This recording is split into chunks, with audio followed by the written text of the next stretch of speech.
I went to the wedding of a younger coworker. During the event, the bride made a rude comment about how people who are less educated and poor should cut ties with my husband. She looked down on me because I dropped out of school.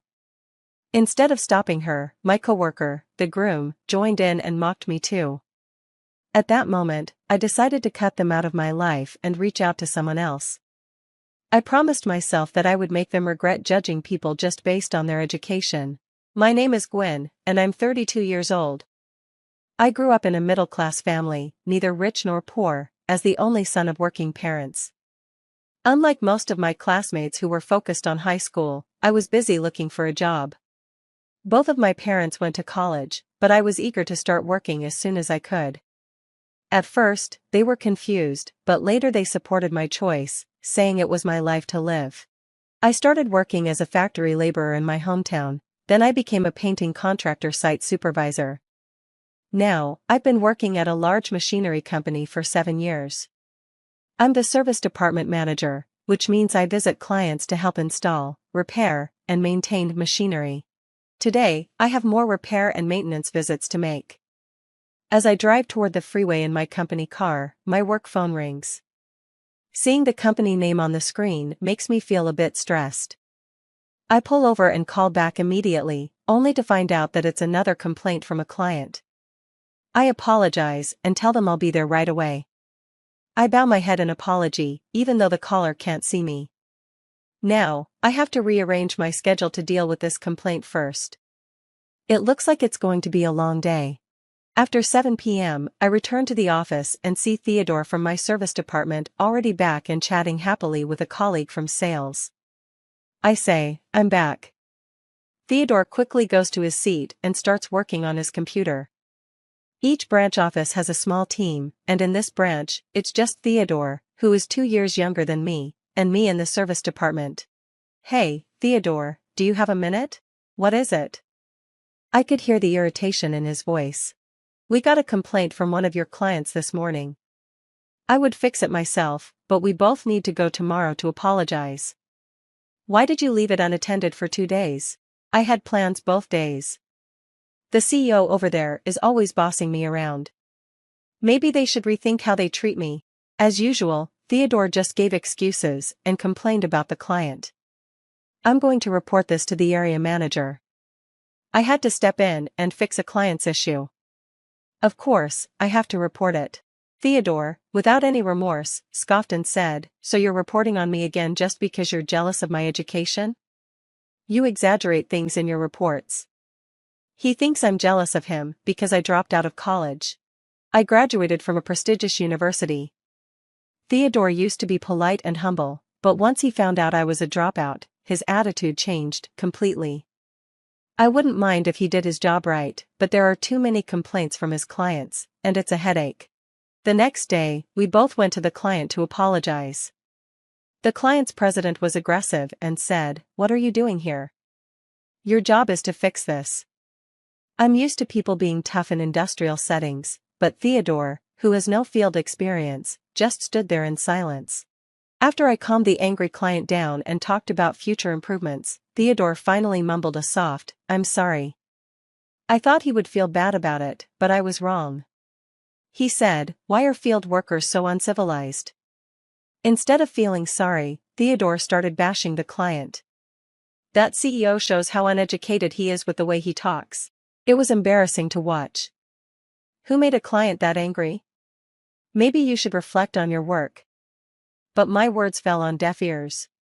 He replied, "You're just out of touch because you've worked in those environments. Even so, if you're going to be in this line of work, you need to get used to it," Theodore said with a mocking laugh. "What are you talking about? I only took this job to learn some mechanical skills. I don't plan on staying here," he replied. Usually, people like Theodore would work in service for 2 years before moving to sales, but he has been here for 3 years. No one would promote someone with so many complaints to a sales position. He genuinely believes the bad reports are because I'm jealous of him. If that's true, then he should focus on getting better at his service job and show some sincerity to the client. But with his bad attitude, there's no sincerity to talk about. It wouldn't bother me as much if he was at my professional level. I couldn't bring myself to say another word to him. One day, I went on a business trip to set up some machinery. The test run didn't go well because of some glitches, so I had to stay overnight to fix it.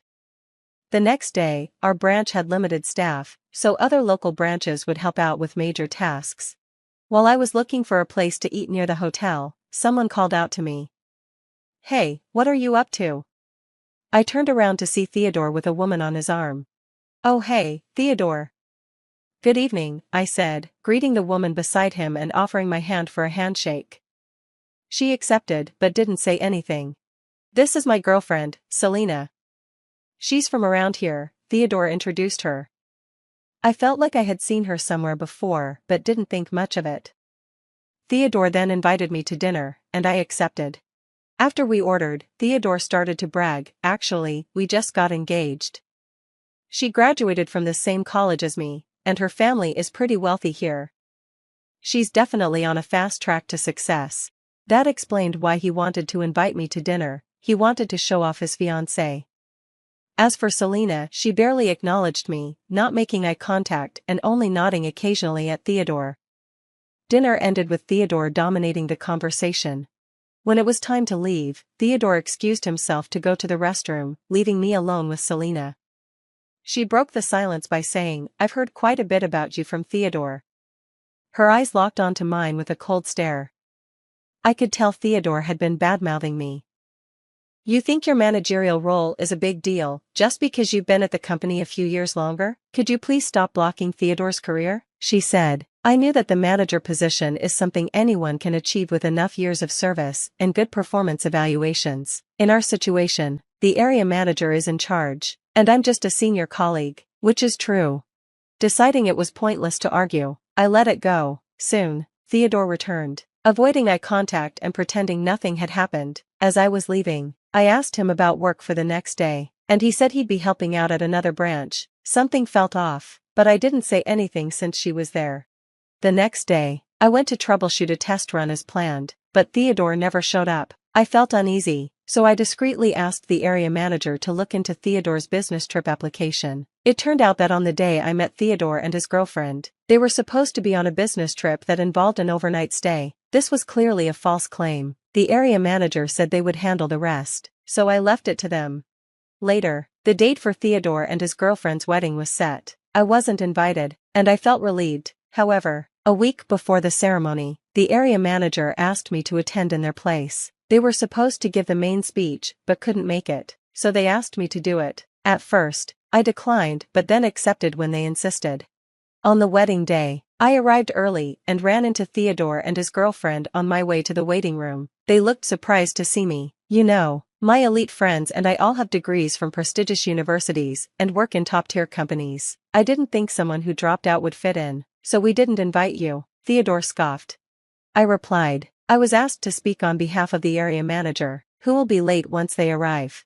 "I'm leaving," I replied. The color drained from their faces. "Are you trying to embarrass me by having a dropout give a speech? If the area manager can make it, there's no need for a speech. Leave now," Theodore commanded. "Cut ties with my husband, you uneducated poor thing," his girlfriend added. They both laughed loudly and walked into the waiting room, leaving me stunned. A new emotion welled up in me, and my whole body started to tremble. If they wanted to sever ties, then so be it. I stayed under the radar and waited for my turn to speak.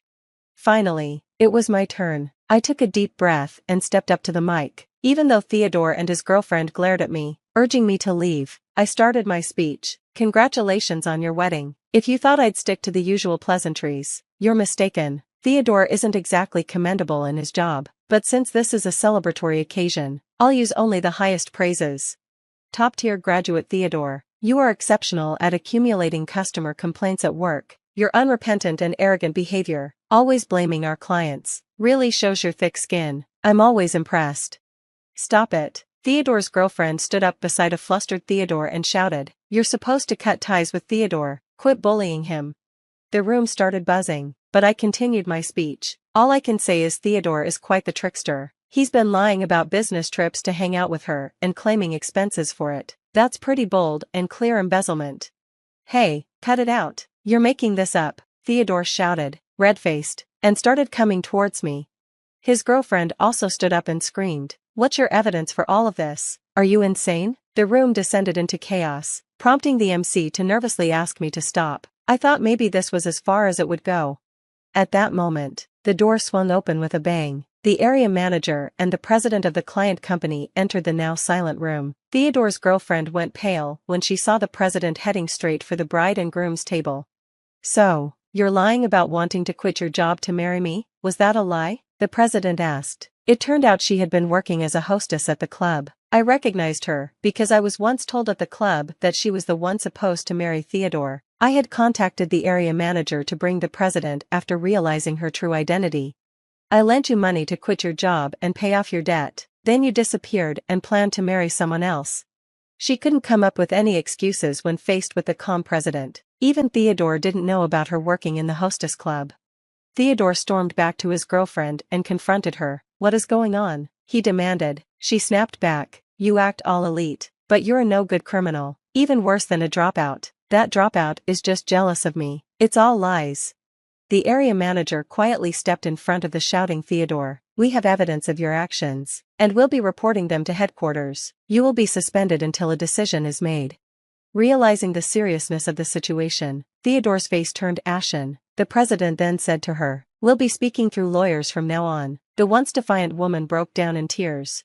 The MC wisely suspended the ceremony, and the guests were asked to leave. I left the scene with the area manager and the president. Rumor had it that Theodore and his girlfriend had planned to get their marriage certificate after the ceremony, but now that was off. Both families blamed each other and fought over the wedding costs. Theodore was fired for misconduct, and they were calculating the exact amount he had embezzled for restitution. The only downside was that the area manager also received a pay cut for poorly supervising his subordinates. Theodore had scheduled his business trips to coincide with major tasks, like machinery installations, and the area manager had approved these trips. As for the woman, she was facing fraud charges from the CEO for her fake marriage and would likely be tied up in court for a while. Of course, I cut ties with Theodore and haven't spoken to him since that day.